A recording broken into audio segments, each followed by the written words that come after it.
तोहरे बिना दिलवा न लागे हो सजना,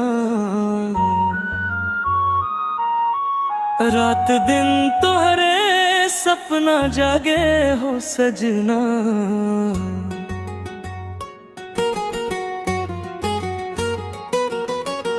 नैनवा में बस गईलो प्यार बन के, धड़कन बोले तोहर नाम सनम के।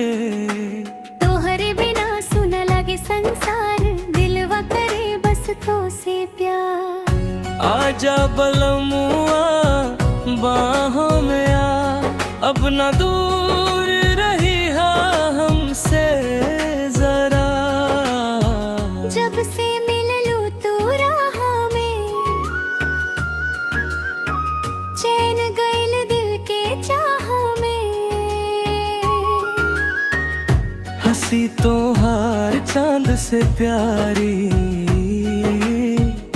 लगेलू सबसे यारी।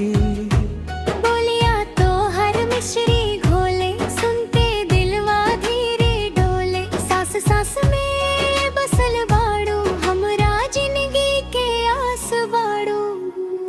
ओ सजना हो ओ बलमा हो, दिलवा तोहरे नाम लिखल हो। तोहरे प्यार में पागल भईनी, अब ता तोहरे संग जियब हो। बरखा के रुत जब आवेला, तोहर याद बहुत सतावेला।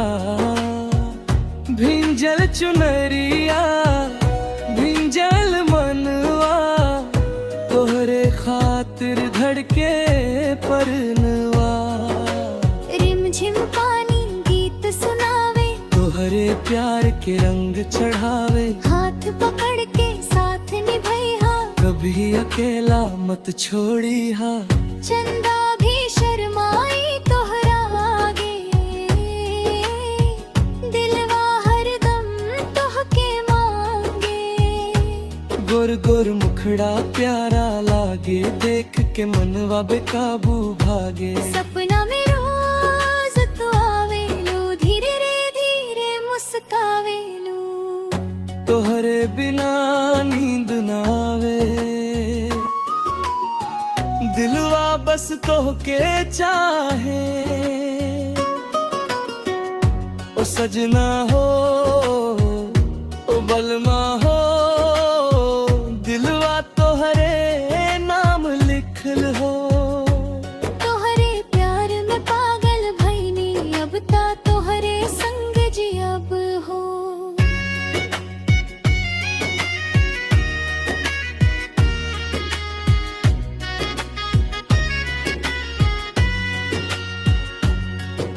सातों जन्म साथ निभाएबू,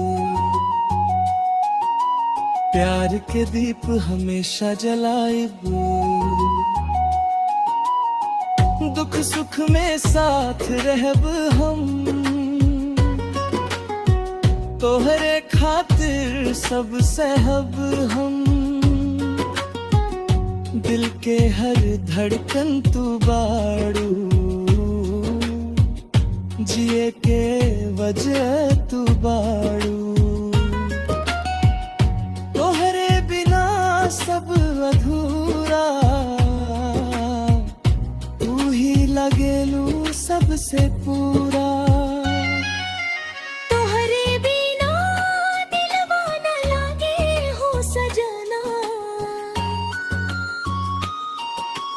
रात दिन तोहरे सपना जागे हो सजना। दिलवा में बसल बा प्यार तोहार, रौरा